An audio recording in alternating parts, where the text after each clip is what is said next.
लीजिए, एक बार फिर से आ गई है दिवाली और इस बार दिवाली पर मूड माहौल थोड़ा सा बदला बदला सा है। जिनके पास सोना और चांदी है वो बड़े खुश है, लेकिन उतने खुश भी नहीं, क्योंकि लगता है कि इतना बढ़ गया, थोड़ा और लेना रह गया। और जो कुछ लेकर बैठे हैं वो है इक्विटीज़, और वो पूरे साल भर से बढ़ नहीं रही। लेकिन बिजनेसेस के लिहाज से देखें तो कुछ बिजनेस कर रहे हैं बड़ा कमाल, ज़बरदस्त तेज़ी में है, और कुछ बिजनेस थोड़े से ढीले ढाले मूड माहौल में। ऐसे में बड़ी बात यह कि इस दिवाली से लेकर अगली दिवाली तक और आगे आने वाली कई दिवाली तक किस तरह से रहेगा देश का मूड माहौल, इकोनॉमी कैसी रहेगी, बाजार कैसे रहेंगे, और सबसे बड़ी बात, आपके और हमारे पैसे कहाँ और कैसे बनेंगे। आइए, इसी पर मैं आपसे मुलाकात करवाने जा रहा हूँ दो बेहद खास मेहमानों से, जिसे आप एक तरह से स्टॉक मार्केट के या फिर कैपिटल मार्केट के जय और वीरू भी कह सकते हैं, जो हमेशा आपको साथ साथ नजर आते हैं। जी हाँ, मुलाकात करते हैं मोतीलाल ओसवाल फाइनेंशियल सर्विसेज के दो फाउंडर से, मोतीलाल ओसवाल साहब और रामदेव अग्रवाल साहब। आप दोनों का बहुत बहुत स्वागत है जी बिजनेस पर। सबसे पहले आपको, आपकी पूरी टीम को, मोतीलाल ओसवाल के हज़ारों लाखों कस्टमर्स को, पूरे परिवार को दीपावली की बहुत बहुत शुभकामनाएं। ये दीपावली बड़ी मंगलमय और समृद्धि वाली हो, ऐसी हमारी शुभकामनाएं सर। धन्यवाद अनिल जी, आपकी और आपकी टीम और आपके सब दर्शकों को भी मेरी तरफ से बहुत बहुत बधाई। Thank you sir. Ramdev sir, वैसे तो हमेशा इंटरव्यू की शुरुआत आप ही के साथ होती है, आज नहीं होगी, आज ये मोतीलाल सर के साथ होगा, क्योंकि आपके मार्केट ने तो कुछ किया नहीं, इस साल भर से एक बड़े आराम वाले मूड में है। लेकिन सर, बिजनेसेस उतने बुरे नहीं है शायद, भले ही साल भर से बाजार वहीं के वहीं रहे हो, लेकिन कैसे देख रहे हैं आप इकोनॉमी को, बिजनेसेस को? क्या आमतौर पर बिजनेसमैन खुश हैं? देखिए, आमतौर पे बिजनेसमैन काफ़ी यू कैन से मिक्स है, लेकिन मैं अपने बिजनेस की बात करूं तो देखिए, नए कस्टमर तो बहुत आ रहे हैं जी। ओके, और ओवरऑल ट्रेडिंग वॉल्यूम अगर आप एफ&ओ को एडजस्ट करेंगे तो ओवरऑल कैश मार्केट में वॉल्यूम बहुत अच्छा है। आईपीओ मार्केट आपको पता है बूम कर रहा है, भयंकर बूम हो रहा है। इन्वेस्टमेंट बैंकिंग एक्टिविटीज़ बहुत ज़्यादा है। एसआईपी और एसेट मैनेजमेंट बिजनेस में बहुत पैसा आ रहा है। प्राइवेट इक्विटी में हमने काफ़ी फंड लॉन्च किए, ये साल में 3 फंड, बहुत अच्छी सक्सेस मिली है। हमारा जो होम फाइनेंस बिजनेस है वो भी ईयर ऑन ईयर 50% ग्रोथ है। सो ओवरऑल बिजनेस में अगर रिटेल ब्रोकिंग वॉल्यूम का पर देखेंगे तो बाकी बिजनेसेस काफ़ी अच्छा चल रहे हैं। तो डाइवर्सिफाइड होने का ये फायदा कि एक आध बिजनेस कभी किसी साल कम भी रहे, हाँ जी, लेकिन बाकी सारे फायरिंग ऑन ऑल सिलेंडर्स। और रिटेल बिजनेस में भी क्या देखिए, जो ब्रोकिंग बिजनेस डाउन है, लेकिन जो डिस्ट्रीब्यूशन है, जो इन्वेस्टमेंट है, वो बिजनेस अच्छा चल रहा है। प्राइवेट वेल्थ है और वेल्थ मैनेजमेंट बिजनेस है, वो काफ़ी अच्छा कर रहे हैं, क्योंकि नई नई वेल्थ तो क्रिएट हो ही रही है। और इक्विटी में ओवरऑल पैसा नहीं बना होगा, लेकिन दूसरे इक्विटी में भी, जैसे आईपीओ में पैसा बना है, प्राइवेट इक्विटी में लोगों का पैसा बना है, कुछ अच्छे सेक्टर्स में लोगों का पैसा बहुत बना है। ठीक बात। तो जो स्मार्ट इन्वेस्टर है, लॉन्ग टर्म इन्वेस्टर्स है, मुझे लगता है उनके लिए साल इतना खराब नहीं जितना दिखता है उसमें। सर, मोतीलाल जी ने तो अपने बिजनेस के बारे में बात की, आप तो हर हफ्ते कई सारे प्रोमोटर्स से मिलते हैं, नए हो चाहे पुराने, चाहे जिनके बिजनेस स्टेब्लिश्ड हैं, बड़ी साइज़ के हैं, या फिर स्टार्टअप्स वाले।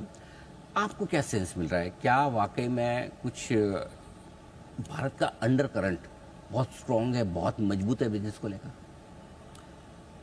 बिजनेस के लिए तो बहुत स्ट्रांग है, लेकिन क्या है कि जैसे इकोनॉमिक मैनेजमेंट होता है, वो कैसे हुआ लास्ट 12 महीने में, तो जो अर्निंग स्लो डाउन था, तो कि अपने को ये देखने का गाड़ी में पेट्रोल कितना है, तो जो वो आता है अर्निंग से।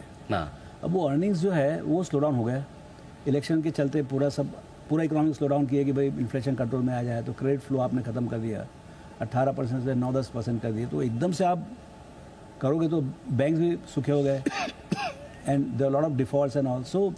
वो जो एक कभी मैं देखा हूँ कि इकोनॉमी में बैंकिंग लीड्स द वे। अच्छा। क्योंकि banking is the banker to the entire business community. तो banks are not doing well for some reason, that is for the bad assets और क्रेडिट ग्रोथ और व्हाटएवर, जनरली मार्केट थोड़ा slow down हो जाता है, मतलब the whole economy is not doing well kind of thing. It's a good proxy to the how well the economy is doing.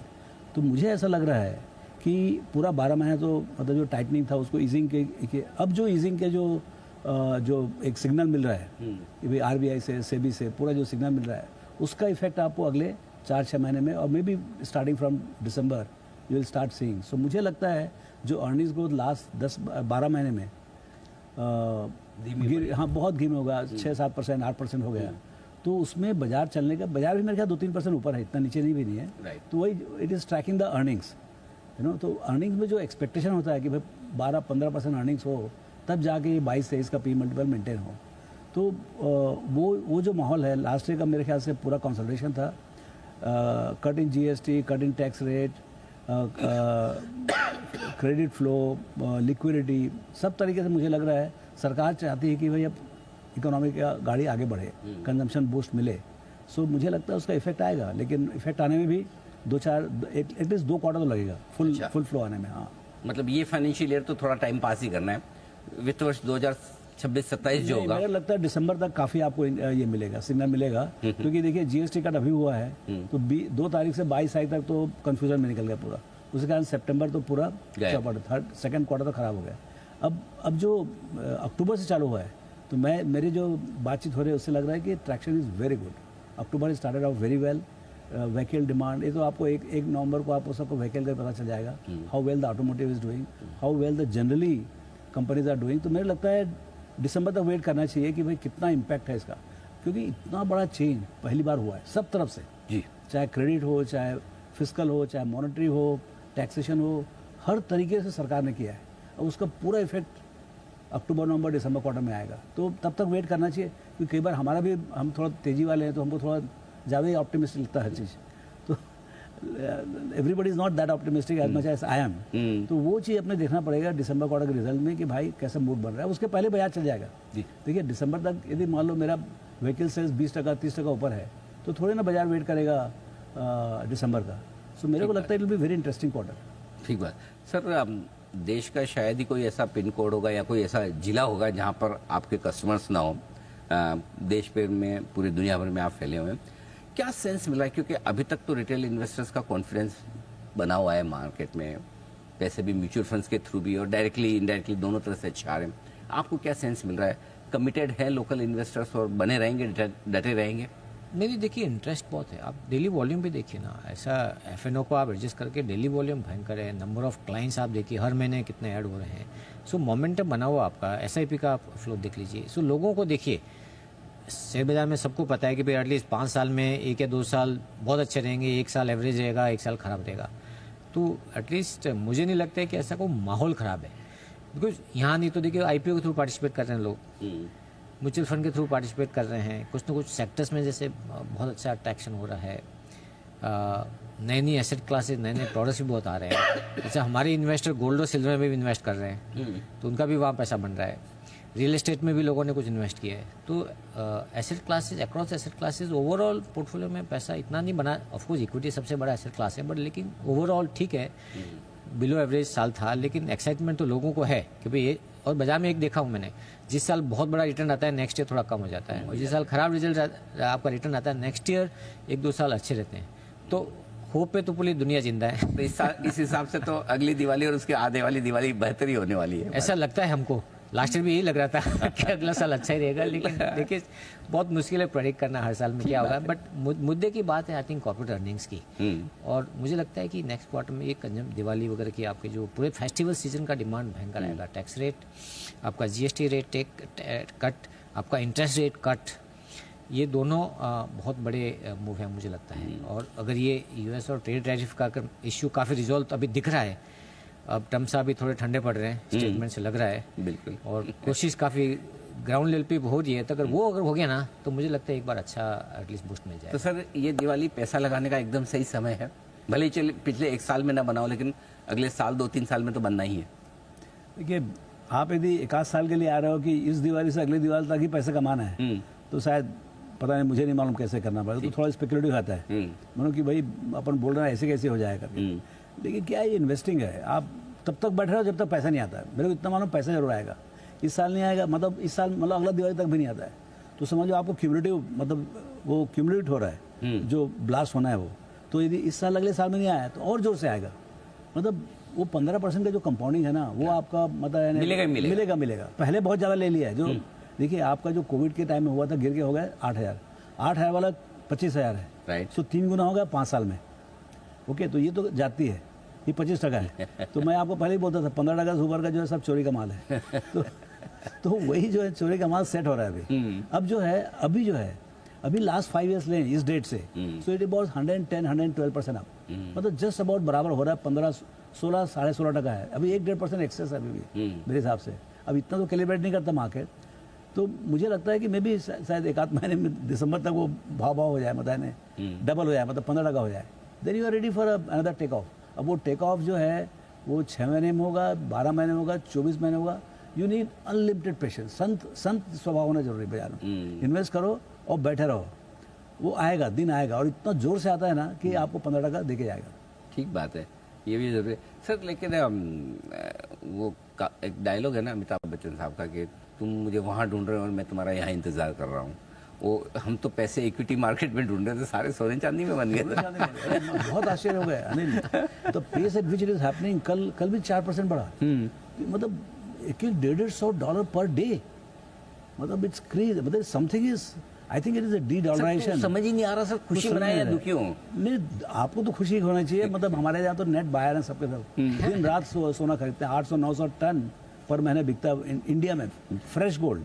तो जिनके पास है वो तो मतलब $2-4 ट्रिलियन का यहाँ तो डबल ही हो गया, मतलब जितना बड़ा वेल्थ इफेक्ट गोल्ड के थ्रू आने वाला है उसका कोई हिसाब नहीं है। लेकिन गोल्ड को कोई आदमी खर्चा नहीं करना चाहता, राइट, बेचना नहीं मेरे पास नहीं, मतलब आपके पास 20-25 तोला 50 तोला सोना होगा घर में, उसका बोले बहुत डबल हो गया तो क्या करना है? कुछ नहीं करना है। लेकिन यदि मान लो म्यूचुअल फंड का दाम यदि मान लो आपके पास है 1 करोड़ का 2 करोड़ हो गया, या थोड़ा चलो प्रॉफिट बुक कर सकते हैं, let's go for Europe travel, let's go for some other holidays, you spend out of that. So wealth effect, see why the wealth is being made, when the wealth is being spent by people in marriages, in travel, in consumption, तब जाके economy में trickle down effect आता है। तो मुझे लगता है कि trickle down effect gold silver में उतना अंतर नहीं पड़ता है। People feel well, but I don't think anybody counts it as a wealth कि भाई मेरा भाव बढ़ गया करके, या घर का दाम बढ़ जाए तो उसका कुछ अंतर नहीं पड़ता है। लेकिन यदि आपके फाइनेंशियल एसेट्स के दाम बढ़ते हैं, they are tradable on a daily basis, तो देयर इज अ ऐसा अनुमान है कि 4 से 5% of market cap gain is being spend. तो यदि मान लो 100 लाख करोड़ का आपका मार्केट कैप बदला, यदि आपका बाजार मान लो 15% से बढ़ा, तो आपका समझ लीजिए अभी 475 लाख करोड़ का मार्केट कैप है, तो 15% बढ़ेगा तो कम से कम आपको समझ लीजिए 60-70 लाख, 50 से 75 लाख करोड़, उसका 4%, तो 2 से 2.5 लाख करोड़ या 3 lakh crore, that is almost a percentage of GDP, उतना एक्स्ट्रा बूस्ट मिलता है इकोनॉमी में। ठीक बात। अब लेकिन ये उसी कारण से क्या देखिए, आपका जो रियल एस्टेट वगैरह जो एकदम डम्प्स में थे, आपका देखिए 5 स्टार होटल्स, बाजार फ्लैट है, लेकिन देखिए कितना मतलब गर्मी है वहाँ पर। सो ये जो वेल्थ इफेक्ट है, that is the main source of economic development. अब ये और आप देखिए जो रिटेल आया है, इसी कारण से क्या हुआ है, आपको फॉरेनर्स ने कितना बेचा, लाखों करोड़ में बेचा है, फिर भी there is a wall of money which is waiting, and that's why the economy is looking to be very robust. It is robust because of the wealth effect. तो सर आपके इन्वेस्टर्स अभी भी गोल्ड खरीदना चाहते हैं, कह रहे हैं कि है, वैसे तो है लेकिन और लेना था, मतलब गोल्ड तो निकल गया ना भाई, सस्ते दाम थोड़ी मिलेगा। गोल्ड में एक ही दिक्कत है कि पता नहीं चलता खुश हो या दुखी हो, भाव बढ़ रहा है थोड़ी खुशी होती है, लेकिन लगता है कि और लेना रह गया। तो नहीं, वो तो स्टॉक में भी ऐसे रहता है, ये तो ह्यूमन बींग्स का नेचर है भाई, एटलीस्ट कह रहे यार पीछे देख के सब लगता है कि ऐसा कर सकते थे। लेकिन क्या है, गोल्ड सिल्वर में ऐसा कोई fundamental, it's only demand and supply, ऐसा कोई आप जैसे कंपनी की बैलेंस शीट को आप इवेल्यूट कर सकते हो, गोल्ड सिल्वर को आप कर नहीं सकते। और ये इंटरनेशनल ट्रेंड्स ऐसे है, कब किसी को पता नहीं, जियोपॉलिटिकल इशू जिससे रिजॉल्व, मतलब ऐसे प्रॉब्लम है ना, वो किसी को पता नहीं। राइट। सो मतलब हम तो ये एडवाइस करते हैं कि भाई नॉट मोर देन 5 से 10% गोल्ड सिल्वर में डालो, उससे ज़्यादा तो बाकी का तो आपका पैसा आपको फाइनेंशियल दूसरे इंस्ट्रूमेंट में डालना चाहिए। बिल्कुल ठीक बात है सर। आप हमेशा नई एक और जहाँ ट्रेडिशनल इन्वेस्टमेंट्स जो है उनमें आपकी बड़ी गहरी पकड़ है, लेकिन साथ साथ में जब भी कुछ नया बदलने वाला हो इकोनॉमी में, कुछ नई थीम्स आ रही हो, नई चीज़ें आ रही हो, आप हमेशा उस पर बड़ा फोकस करते हैं। जैसे डिजिटल प्लेटफॉर्म वाली कंपनियाँ किस तरह से बदल रही है देश में, बिजनेस करने का तरीका, हमारे जीने का तरीका, क्या कुछ ऐसी नई थीम्स आप देख रहे हैं, समझ रहे हैं, जो आने वाले समय में बहुत बड़ी हो सकती है? ये आप थीम बोल रहे हैं ना, उसके ऊपर ही नोबेल प्राइज मिला इस बार। राइट। क्रिएटिव डिस्ट्रक्शन के ऊपर ही मिला है। यस। जो हम वैल्यू माइग्रेशन बोलते हैं, it is one of the same thing कि भाई पुराना जब सिस्टम जाता है, नया सिस्टम आता है, it creates lot of jobs, lot of wealth, so it's very very progressive. तो जैसे हम अभी नया बात करें, सब इंटरनेट बेस्ड जितने बिजनेस आ रहे हैं, सब बिजनेसेस नए नहीं हैं, लेकिन बिजनेस करने का तरीका अलग है। जैसी तरीका बदलता है तो पुराने वाले अपने पुराने स्टाइल से बैठे रहते हैं और नए वाले जो है वो आगे बढ़ जाते हैं। तो आप देखिए जैसे अभी हमारे ब्रोकिंग में आई है जीरोदा है, मतलब 8-10 साल पहले आए वो और आज के दिन में मतलब एकदम शहंशाह बन गए। 20% 22% मार्केट शेयर है। Now grow even younger, I think that is only 5-7 years old और 10 years ओल्ड। Right. वो लोग मतलब they have become very big. I think उनका IPO आने वाला है $8-10 बिलियन का। Right. सो ये जो ये क्रिएटिव डिस्ट्रक्शन है, मतलब ये ना तो ग्रोथ था और ऐसा नहीं कि हम लोग खत्म कर दिया, लेकिन क्लियरली जो मार्केट शेयर था वो पूरा उनकी तरफ चला गया। 60-70% of the market share is taken by the people who are not there 10-12 years back. So ये जो है, लेकिन उससे मार्केट बहुत एक्सपांड हुआ है, हमको तकलीफ नहीं हुआ है, लेकिन बाजार बहुत बढ़ गया है। सो ये जो है मतलब जो डिजिटल बदलाव आ रहा है कन्वेंशनल बिजनेस में, वहीं पर जो नया बिजनेस जैसे पॉलिसी बाजार है, it's a way of doing insurance business. So वहाँ पर देखिए कितना एक्सपेक्टेशन है। See basically market is driven by the current earnings and the growth expected. Now growth expected is happening with the digital companies. आप retail में चले आइए, आपके जो जैसे पहले आप था कॉर्नर स्टोर, ग्रोसरी स्टोर था, अपने ग्रोसर्स जो थे, उसके बाद आया modern retail, D mart and बाकी ट्रेंड वॉस, ये सब आए। Right. अब जो है क्विक कॉमर्स आ गया, आपको फटाफट 10 मिनट के अंदर, 10 से 15 मिनट के अंदर आपको डिलीवरी जो चाहिए आपको सब मिलता है। तो ये तो नया बदलाव है ना। राइट। अब इससे क्या होगा कि देखिए ग्रोसरी का जो कंजम्पशन तो वो तो है, लेकिन कई कंजम्पशन आप देखना जो because of lack of access, रात को 12 बजे आपको मैगी नूडल कहाँ से मिलेगा, तो ला के देते हैं लोग आपको। So that forgone consumption will also come, so consumption itself will expand. एक तो शिफ्ट होगा from old system to the new system, and second there will be lot more consumption because of access. So जो access provide कर रहे हैं लोग to the new categories, the convenience of delivery, convenience of time at which they can deliver, they can work 24/7, you know, but conventional stores बेचारे 7 बजे खुलते हैं, 10 बजे खुलते हैं, and रात को 8-9-10 बजे बंद करते हैं। So I think new business models are very important, and worldwide there are a lot of innovation thanks to technology. So her business जो है ना is powered by technology. तो कई बार तो मालूम ही नहीं पड़ता है कि भाई कहाँ पर बहुत बड़ा धमाल हो गया, कि जैसे बैंकिंग है, पूरा capital markets, entire financial world is world of data. तो पूरा का पूरा it is impacted hugely by digital. So there will be big win and there will be big loss. So you have to be very careful with whom you are sitting in investment, you know. So as an individual stock picker ये बहुत जरूरी है कि भाई you are always tracking the winners and you are ahead of the curve. भाई सब जीत गया उसके बाद जाके फायदा नहीं है, तो आप पहले से पकड़ना पड़ेगा। यानी इंटरनेट से डिस्ट्रप्शन बहुत होगा, अगर आप सही साइड पे हैं तो वेल्थ बन जाएगी, नहीं तो डिस्ट्रक्शन हो जाएगा। बिल्कुल ठीक बात सर। कुछ सवाल मैं थोड़ा आप दोनों के बारे में एक दूसरे से पूछूंगा। सर अगर ये बिजनेस नहीं करते, stock broking, wealth management, stock market, capital market, तो आप दोनों क्या करते? मेरे पास तो 2 ही ऑप्शन थे, या तो अपना फैमिली बिजनेस ज्वाइन कर लो या सीए का प्रैक्टिस कर लो, और तीसरा ऑप्शन ये था चलो ये चल गया अच्छा है, नहीं चला होता तो शायद वहीं जाते वापस, उसमें से 2 में से एक देखते। मोस्टली सीए प्रैक्टिस ही करते। रामदेव सर? मैं तो शेयर में मरता मतलब डायरेक्टली एनालिस्ट हो, ब्रोकर हो, क्लर्क हो, फंड मैनेजर हो, I would have been in stock. करते यही करता तो मैं यही था। नहीं तो पहले तो डिफिकल्टी था सीए बनने का। हाँ। सीए बनने की बात पूछ रहे हैं आप, समझे ना। उसके पहले तो भाई सीए बन जाओ तो बड़ी बात है, but as a career ambition, career choice I was very clear. तो आप कितना 1987 में स्टार्ट किया? तो एक सबसे बढ़िया बात आपको मोतीलाल सर के बारे में लगती है? सबसे बढ़िया बात क्या लगती है? अरे भैया पूरा दुकान चलता है उसी कारण से, यू नो। सो परफेक्ट नाम है कंपनी का। सर आपको भी इसी बात का जवाब देना है? नहीं, रामदेव का जो पैशन है, एक मतलब 24/7 मार्केट, और एक जो रीडिंग हैबिट्स है ना, मैं डेफिनेटली बिल्कुल पढ़ता नहीं था, मैं रीडिंग हैबिट रामदेव से सीखा हूँ, और अभी काफ़ी समय लगाता हूँ पढ़ने में।